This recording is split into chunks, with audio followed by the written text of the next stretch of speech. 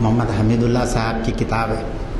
خیر میں نے جو ہے وہ کیا کیا کہ اس کتاب کے اندر انہوں نے میثاق مدینہ، محمد صلی اللہ علیہ وسلم مدینہ جانے سے پہلے، ہجرت سے پہلے، اوس و خزرج دو مدینہ کے جو دو قبائل تھے وہ حضور اقدس صلی اللہ علیہ وسلم کے پاس آئے چوری سے، قریش کو نہیں معلوم ہوا ایسا، اور محمد صلی اللہ علیہ وسلم کے ساتھ ایک معاہدہ طے کیے، اور وہ معاہدہ میثاق مدینہ کے تعلق کے عنوان سے تاریخ کی کتابوں میں ملتا ہے ہم کو.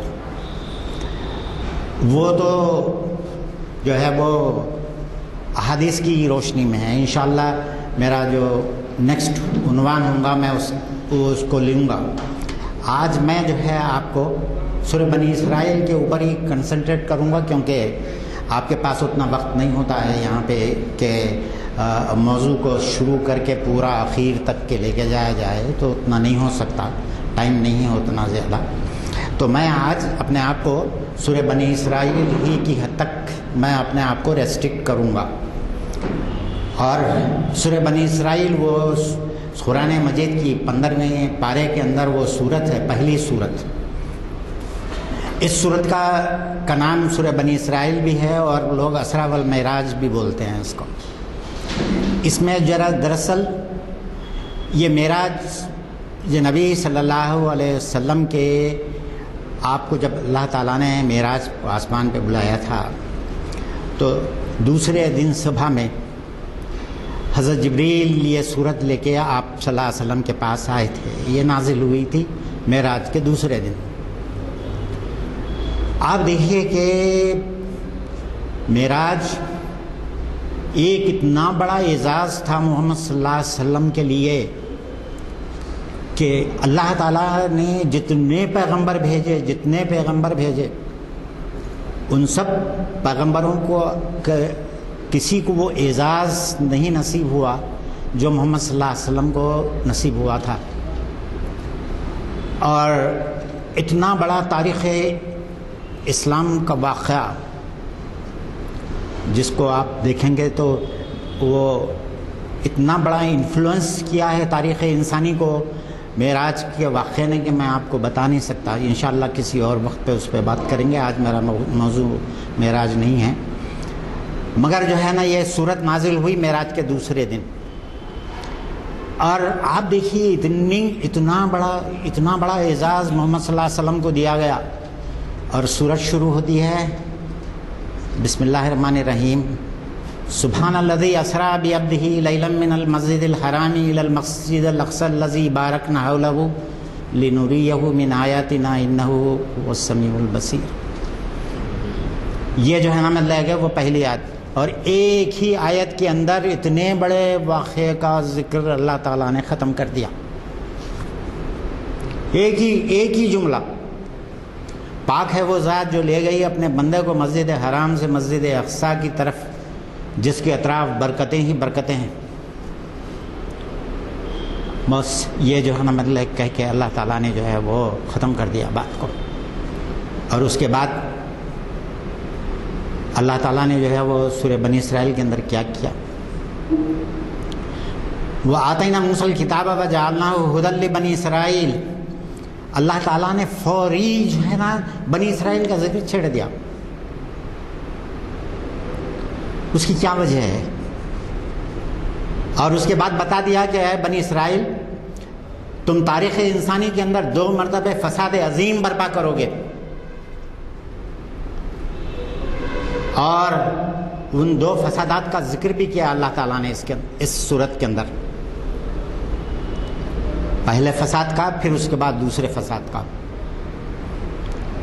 اور یہ جو ہے نا پھر وہی بات کہہ رہا ہوں میں، اگر جو ہے وہ اس کو اگر آپ کے سامنے رکھوں تو ذرا وقت جو ہے نا نکلتا جائے گا. اس لیے جو ہے وہ یہ ہے کہ ان دونوں فسادوں کا ذکر اللہ کے جو نا مطلب کہ وہ اللہ تعالیٰ نے قرآن مجید میں بیان کیا. اس کے بعد یہ جو ہے حضور اقدس صلی اللہ علیہ وسلم کو سورہ بنی اسرائیل کے اندر ہجرت کی بشارت دی گئی معراج کے دوسرے دن ہی. جو ہے. اور آپ کو بتا دیا گیا معراج میں بھی جب حضور اقدس صلی اللہ علیہ وسلم کی پہلی منزل تھی جاتے ہوئے، جب آپ حضرت جبریل کے ساتھ جا رہے تھے، پہلی منزل میں جو ہے نا مدینہ تھی. حضور اقدس صلی اللہ علیہ وسلم کو بتایا گیا ہے کہ آپ ہجرت کر کے یہاں آئیں گے مدینے میں. اور اس کے بعد جو ہے وہ اللہ تعالیٰ نے حضور کو پورا اپنا جو ہے اپنے کارخانے کا، اپنی ساری جو ہے سلطنت کا مشاہدہ کرایا. اور اس کے بعد جو چیز آپ کو بتائیے کہ آپ کو ہجرت کرنی ہو، اور ہجرت کی دعا سکھائی.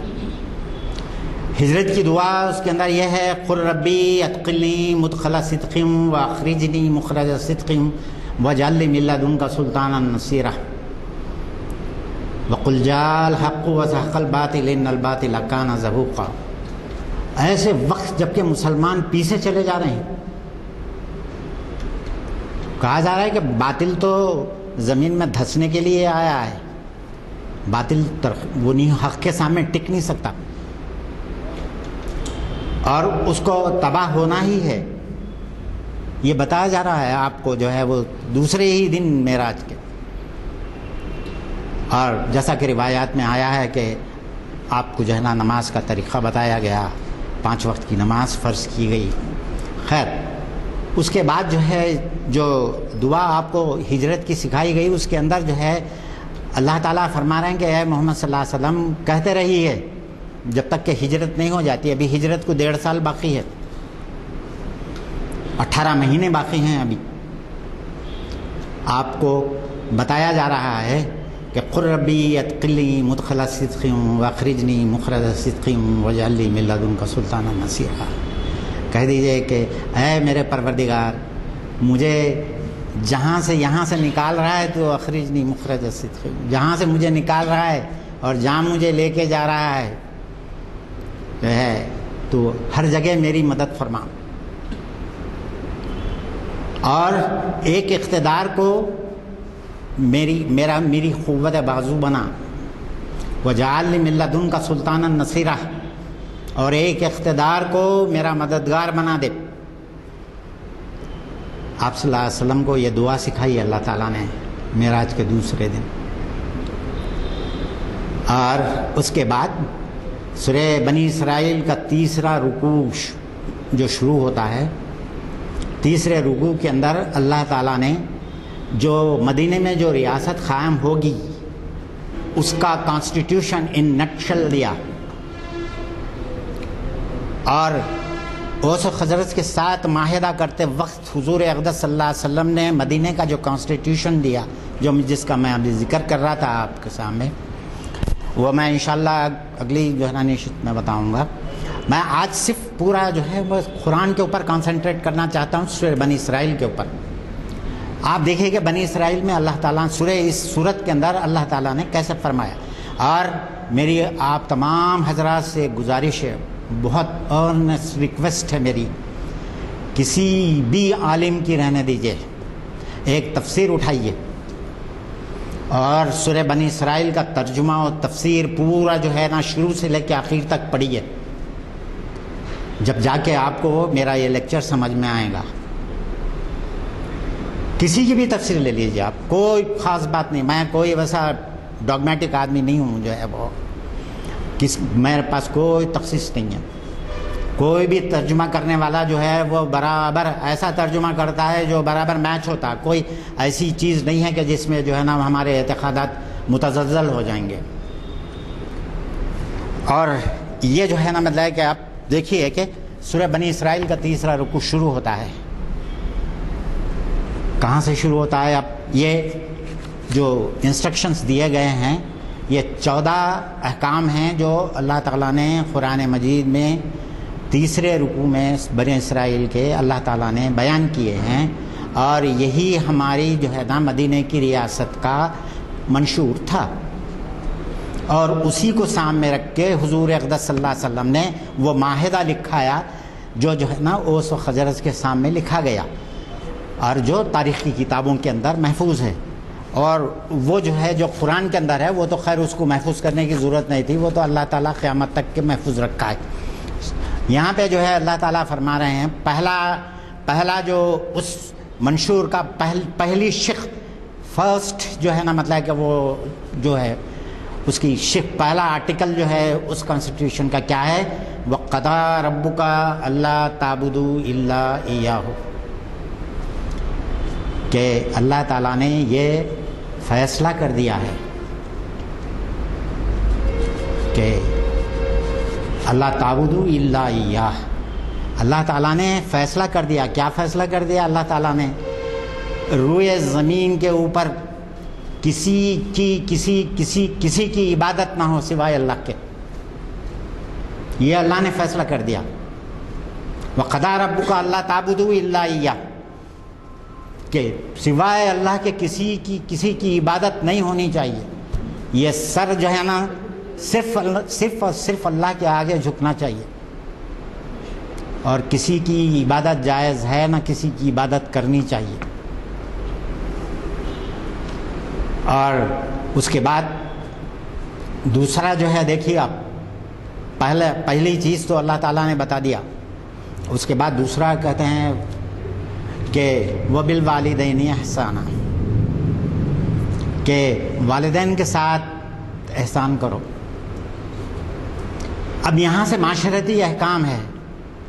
پہلا حکم تو اللہ کی جو ہے نا مطلب کہ وہ یہ ہے، آپ دیکھیے کہ جو ہے سورہ یوسف کے اندر جب حضرت یوسف علیہ السلام وہ جو اپنے جو ہے نا اے زندان کے ساتھیوں، اپنے جو ہے نا مطلب کہ ان دو قیدی آ کے اپنا خواب سناتے ہیں، تو حضرت یوسف علیہ السلام جو ہے نا ان کو کہتے ہیں کہ اے میرے زندان کے ساتھیوں، یا صاحب السجن، سجن عربی میں جو ہے نا پریزن کو کہتے ہیں، تو یہ جو ہے آپ یہ کہہ کے ان لوگوں کو مخاطب کرتے ہیں اور کہتے ہیں کہ جو ہے ان الحکم الا للہ امر تعبدوا الا ایاہ، کہ اللہ تعالیٰ نے یہ حکم کر دیا ہے۔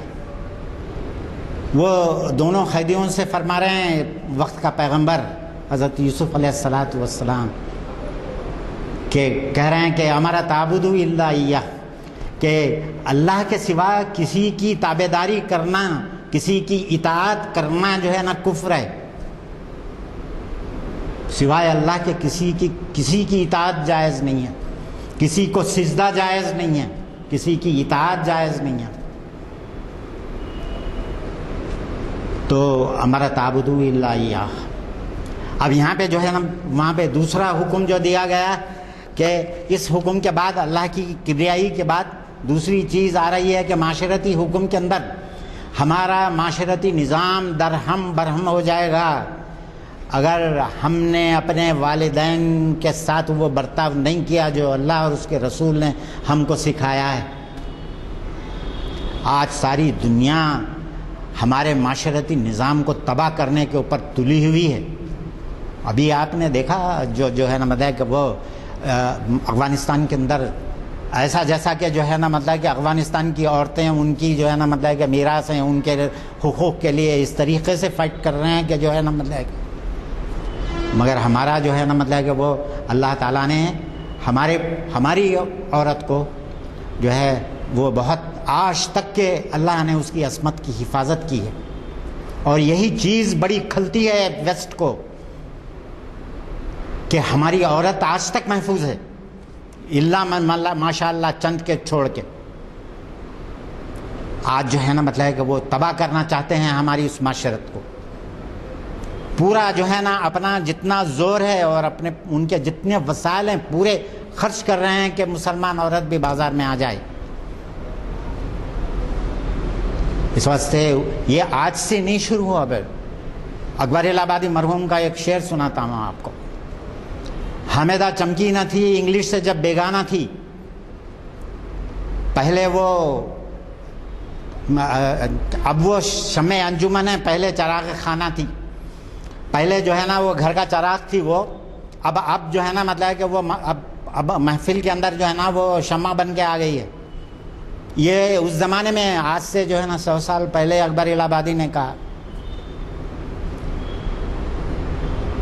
اس کے بعد اکبر الہ آبادی ہی کہتے ہیں کہ بے پردہ نظر آئیں چند نظر آئیں بیویاں. اکبر زمین میں غیرت قومی سے گڑ گیا. پوچھا جو ان سے آپ کا پردہ یہ کیا ہوا؟ کہنے لگی کہ مردوں کی عقلوں پہ پڑ گیا. میرے بھائیو، اقبال کہتے ہیں کہ عورت کی ناموس کا حفاظت کرنے والا صرف مرد ہے اور کوئی نہیں ہو سکتا.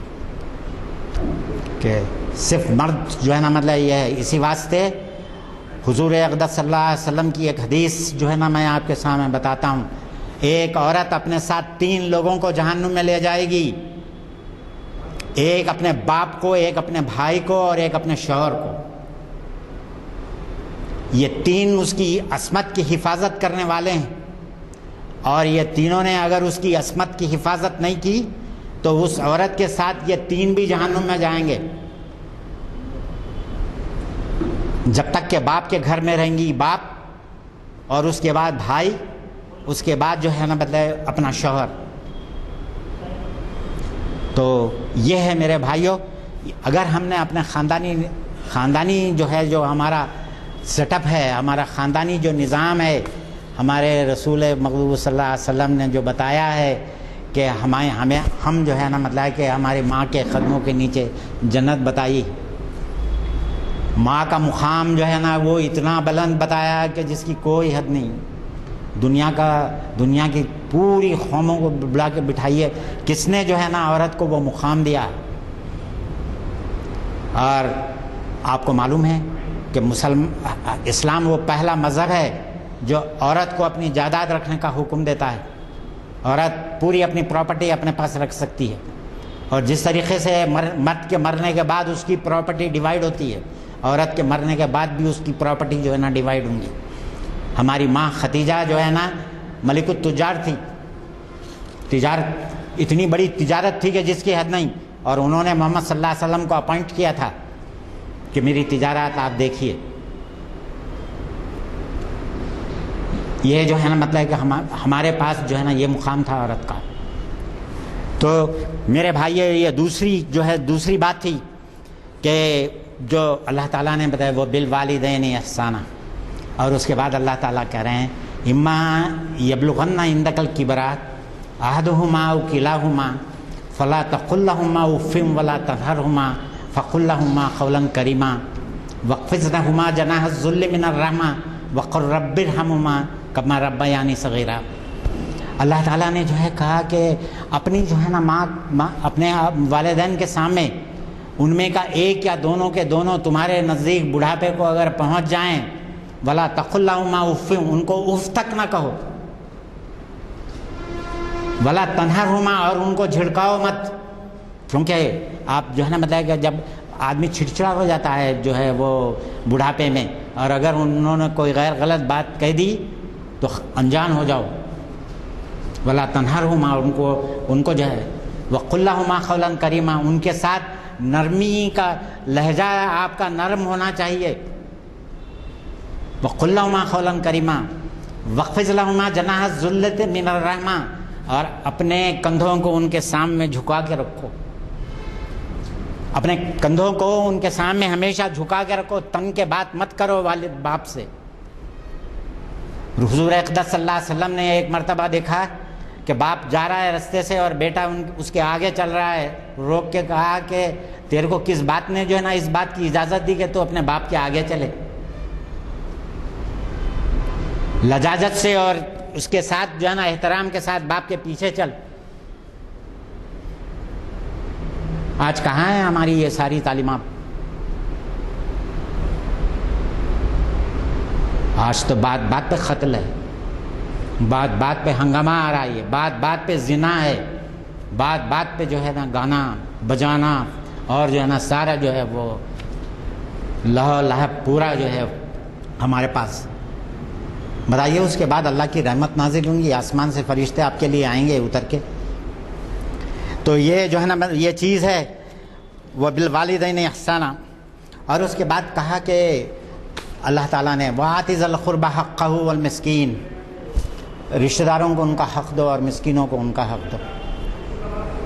انسان سمجھتا ہے کہ جو کچھ اس کو مل رہا ہے وہ سب اس کا ہے، نہیں ہے، ایسا نہیں ہوتا۔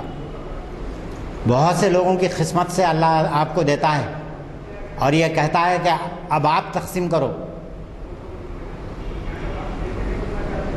یہ جو ہے نا، یہ کفرانہ جو ہے نا، یہ ہے کہ اگر اللہ، آپ بہت سے لوگ فقیروں سے کہتے ہیں ارے ہم سے مانگنے کے بجائے ڈائریکٹ اللہ سے مانگ لینا، بھائی میں اللہ مجھے دیں گا اور میں تیرے کو دوں۔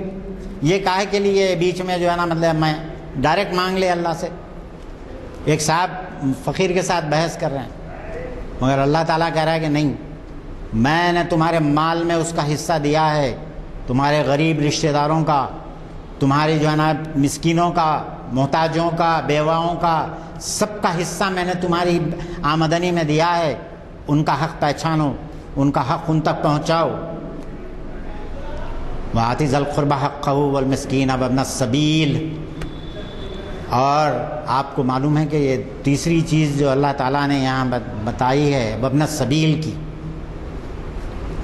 یہ جو ہے وَابْنَ السَّبِيلِ عربی زبان میں مسافر کو کہتے ہیں میرے بھائیوں، اور اس کا اتنا بہترین لفظ ہے یہ کہ وابن السبیل یعنی راستے کا بیٹا۔ اگر آپ اس کو بالکل ٹھیٹ زبان میں ترجمہ کریں، وابن السبیل کا ترجمہ جو ہے راستے کا بیٹا، مگر جو ہے نا یہاں پہ مسافر مراد ہے، عربی زبان میں مسافر کو وابن السبیل بولتے ہیں۔ تو اب آپ دیکھیے کہ میں بعض دفعہ ہوتا ایسا ہے کہ میں جو ہے وہ جب درس قرآن دیا کرتا تھا جرمنی میں اور گلف میں، تو میں جب یہ کرتا تھا تو ظاہر ہے کہ مجھے میرے بزرگوں نے مجھے جو ہے نا اقبال کی کتابیں زبانی یاد دلا دی تھی، تو میرے کو جگہ جگہ جو ہے نا مطلب کہ اقبال یاد آ جاتے تھے۔ اب یہ لفظ ابن السبیل اقبال نے دیکھیے کیسا استعمال کیا ہے۔ اور آپ اگر اقبال کو سمجھنا اور اقبال کو پڑھنا چاہتے ہیں اور آپ محنت نہیں کریں گے، ان ساری چیزوں کو نہیں سمجھیں گے، مسجد خرطبہ کے اندر اقبال نے کہا عشق ابن السبیل اس کے ہزاروں مقام، کہ عشق جو ہے، جو محبت ہے اللہ کے ساتھ، وہ ایک مسافر کی طرح ہے، وہ ایک جگہ ٹک کے نہیں رہتی، اس کے ہزاروں مقام ہیں۔ تو اگر آپ کو یہ معنی معلوم نہ ہو تو کس طریقے سے آپ یہ جو ہے نا اقبال کے اس شعر کو سمجھیں گے؟ میرے بھائیوں، آتِ ذی القربى حقہ والمسکین وابن السبیل ولا تبذر تبذیرا، اور اس کے بعد فوری کہہ دیا کہ خبردار بیجا خرچ نہ کرنا، ولا تبذر تبذیرا۔ مبذرین جو ہوتے ہیں نا، بیجا خرچ کرنے والے کو عربی میں مبذر کہتے ہیں، اور مبذرین کی تعریف جو ہے نا یہ ہے کہ بیجا خرچ کرنا، جہاں ضرورت نہیں ہے وہاں خرچ کرنا، خواہ کے اپنی تونگری دکھانے کے لیے، اپنا جو ہے وہ اسٹیٹس شو کرنے کے لیے، یہ جو ہے نا اللہ تعالیٰ کہہ رہے کہ ولا تبذر تبذیرا۔ اور اس کے بعد کہہ رہے ہیں اللہ تعالیٰ ان المبذرین کانوا اخوان الشیاطین، کہ بیجا خرچ کرنے والے شیطان کے بھائی ہیں، وَكَانَ الشَّيْطَانُ لِرَبِّهِ كَفُورًا، اور شیطان اللہ تعالیٰ کا کافر ہے۔ آپ بتائیے کہ ہم لوگوں نے کہاں جو ہے وہ زندگی کے اندر اپنا جو ہے وہ یہ، میرے بھائیوں، آپ دیکھیں کہ ایک شخص جہاد میں جانا چاہ رہا تھا، مگر اس کے پاس نہ سواری تھی نہ ہتھیار تھا۔ اس نے اپنے ایک دوسرے صحابی رسول سے بولا کہ میں جہاد پہ جانا چاہتا ہوں، مگر میرے پاس نہ ہتھیار ہے نہ سواری ہے۔ اس زمانے میں تنخواہ یافتہ فوجیاں نہیں تھے، اس زمانے میں ہر شخص جو ہے نا وہ اپنا راشن آپ، اپنا ہتھیار آپ، اپنی سواری آپ لے کے جہاد میں محمد صلی اللہ علیہ وسلم کے ساتھ شامل ہوتا تھا۔ تنخواہ یافتہ سولجرز نہیں تھے، سب اللہ کے جو ہے نا مطلب ہے کہ وہ اللہ کے جو ہے نا فوجی تھے۔ تو کیا ہوا کہ اس نے کہا کہ فلاں صحابی کے پاس جاؤ تم، انہوں تمہارے کو ضرور جو ہے نا مطلب کہ سواری بھی دیں گے اور تمہارے کو ہتھیار بھی دیں گے.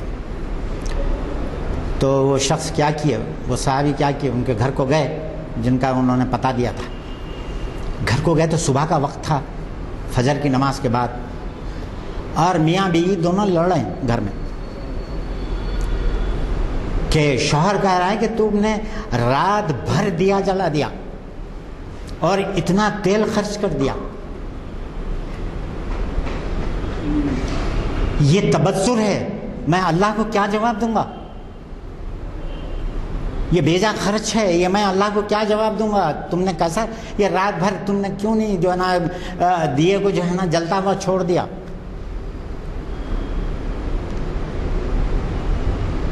تو وہ شخص بولا, وہ صحابی بولے ہے کہ ایک اتنی معمولی سی بات کے اوپر یہ شخص اپنی بیوی سے اتنا جھگڑا ہے, یہ کیا میری مدد کریں گے؟ چلے گئے. تھوڑے دنوں کے بعد پھر وہ صحابی سے ملاقات ہوئی تو بولے ارے تم ابھی یہیں ہیں, نہیں گئے جہاد پہ؟ میں تو تم کو بولا تھا.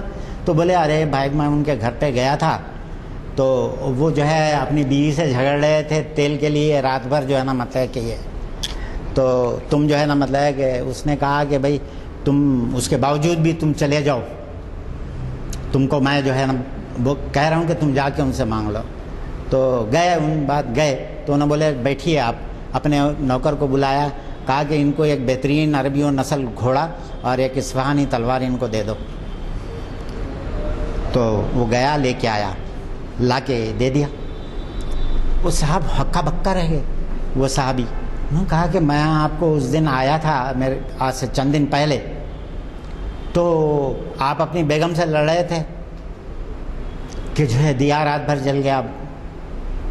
تو میں سمجھا کہ آپ جب ایک معمولی سی تیل کے لیے آپ اتنی جو ہے نا بیوی کے ساتھ یہ کر رہے ہیں. تو کہنے لگا کہ دیکھو دیا رات بھر جل گیا, یہ تبذر ہے, اس کا جواب مجھے اللہ کے پاس دینا ہے, اور یہ میں جو تم کو دے رہا ہوں یہ اللہ کی راہ میں, اس کا میرے کو کوئی جواب دینا نہیں, اس کا کوئی حساب کتاب نہیں ہے میرے کو.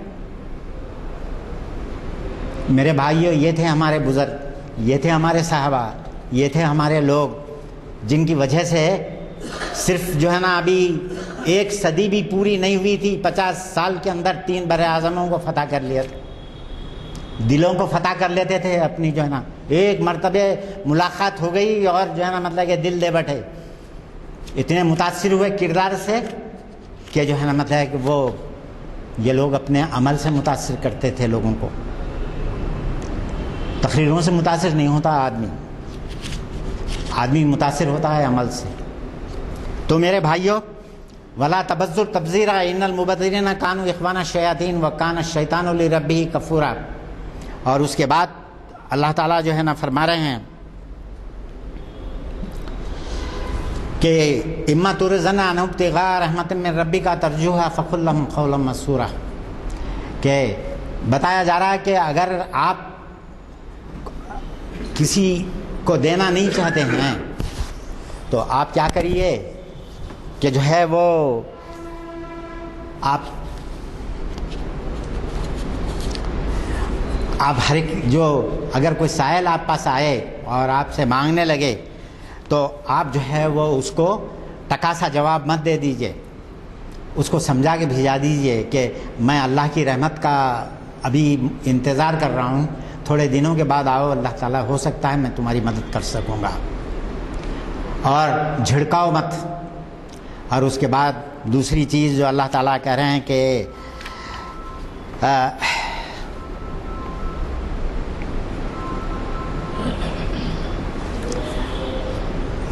اور اس کے بعد جو چیز اللہ تعالیٰ فرما رہے ہیں وہ یہ ہے ولا تقربوا الزنا, اور زنا کے قریب مت پھٹکو. یہ نہیں کہہ رہے ہیں اللہ تعالیٰ کہ زنا مت کرو, الفاظ پہ غور کیجیے گا. اللہ تعالیٰ فرما رہے ہیں کہ ولا تقربوا الزنا, زنا کے قریب بھی مت پھٹکو. کہ رسول مقبول صلی اللہ علیہ وسلم سے پوچھا کسی نے کہ اے اللہ کے رسول یہ کیا ماجرا ہے, اللہ تعالیٰ نے یہ کیوں کہا کہ زنا کے قریب مت پھٹکو. اس کا کیا مطلب ہے؟ یہ کیوں نہیں کہا کہ زنا مت کرو؟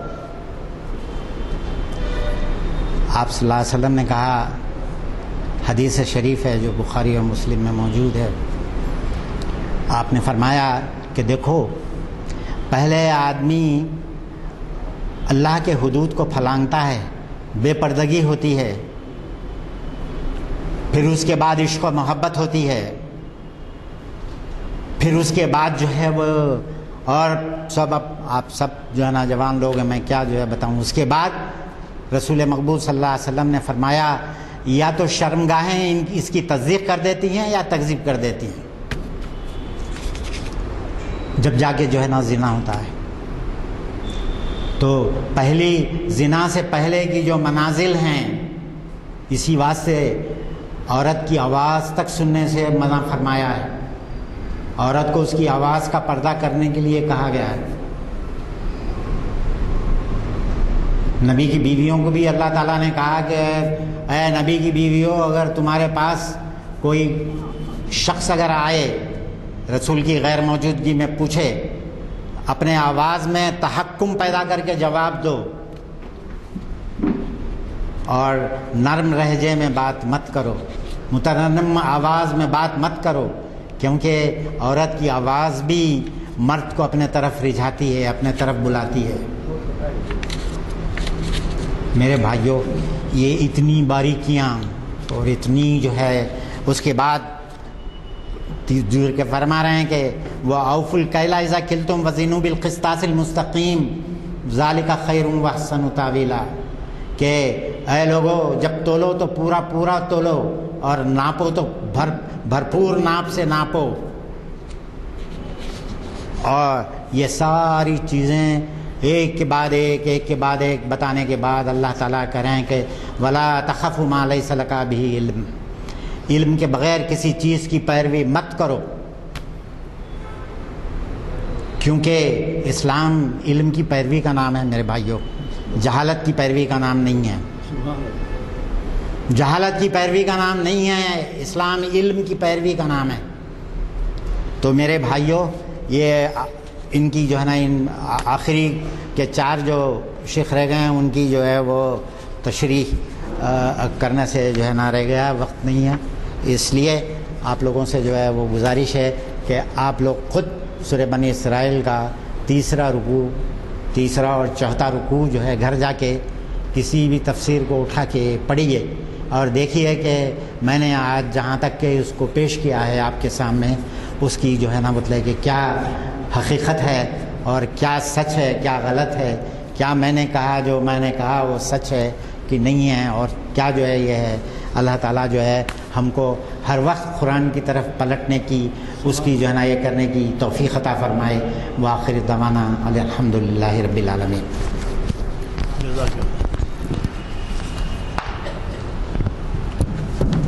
انشاءاللہ اگلی جو ہے نشست کے اندر میں جو ہے نا پروفیسر حمید اللہ صاحب کی اس جو ہے نا مطلب اس میں the first return constitution of the world, اور ایک اتنے بڑے عالم کا یہ دعویٰ ہے جو مشرق اور مغرب میں دونوں طرف اپنا لوہا منوائے ہوا ہے. جو ہے نا پروفیسر حمید اللہ کوئی ایسے معمولی آدمی نہیں تھے. ان کو جو ہے نا جتنی ان کو عزت اور وقار ان کو ایسٹ میں حاصل تھا، اتنا ہی ویسٹ میں تھا. اور ان کا فرمایا ہوا جو ہے نا وہ ایک ایک چیز پتھر کی لکیر تھی. اور یہی میں انشاءاللہ اگلے جو ہے نا میرے عنوان کے اوپر جب میں بات کروں گا تو انشاءاللہ یہ جو ہے نا the first return constitution of the world کے اوپر بات کروں گا انشاءاللہ. وآخر دعوانا الحمدللہ. السلام علیکم. پروفیسر حمید اللہ صاحب کا ذکر نکلا، وہ اس لیے بھی مشہور تھے کہ 11 یا 13 زبانوں سے واقف تھے، اور قرآن مجید کا انہوں نے ترجمہ بھی کیا، اور حیدرآباد میں رہے. پھر اس کے بعد پیرس جا کر پیرس میں آخری ان کے لمحات بھی جو ہے پیرس ہی میں گزرے. حضرات، مجھے خوشی ہوتی ہے اگر اس عالمانہ خطاب کے سننے کے لیے ہمارا حال بھرا رہتا. بدقسمتی ہے، حالات بھی کچھ ایسے ہیں، اس کی وجہ سے بھی ذرا ہماری حاضری متاثر رہی. یہ صحیح ہے کہ آج ہمارے مخرج صاحب نے اس کا نوٹ لیا، لیکن یہ دیکھیے کہ یہ علم ایسی چیز ہے جس کو جو ہے چاہے وہ تعداد پہ منحصر نہیں ہوتی، بلکہ حقائق سنائے جاتے ہیں. اس سے اگر چند ہی لوگ استفادہ کریں تو اس سے ہم توقع کر سکتے ہیں کہ اس کا استفادہ ان کے حلقوں میں بھی ہوگا. میری وہ ایک شکایت ہمیشہ سے رہی آپ حضرات سے کہ ذرا نوجوانوں کو ساتھ لیتے آئیے.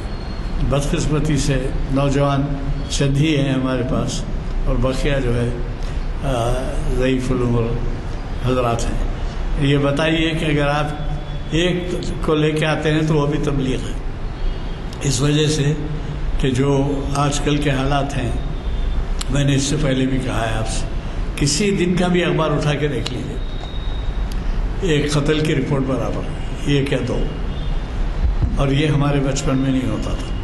ہمارے بچپن میں حیدرآباد میں اگر کسی ایک جگہ ایک قتل ہوا تو اس کا 8 دن 15 دن ذکر چلتا تھا کہ فلاں جگہ قتل ہوا، فلاں جگہ قتل ہوا، کیونکہ ریڈیو ہر کسی کے پاس نہیں تھا، اخبار ہر کوئی نہیں پڑھتا تھا. جب وہ کمیونیکیٹ کرتا تھا، دوسروں کو بولتا تھا تو 8-8 10-10 دن لگ جاتے تھے.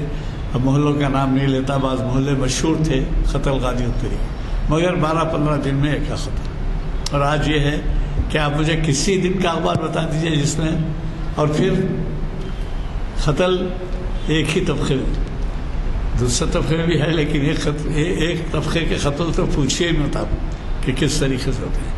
اور بعض دفعہ تو ایک نہیں 2 قتل 3 قتل ایک ساتھ. بہرحال بدقسمتی ہے. آپ سے گزارش ہے کہ آپ ان محفلوں میں جب بھی لائیں کم از کم ایک نوجوان کو ساتھ لائیں. یہ بھی بڑی تبلیغ ہوگی اور یہ بھی بڑی خدمت ہوگی. مجھے اگلے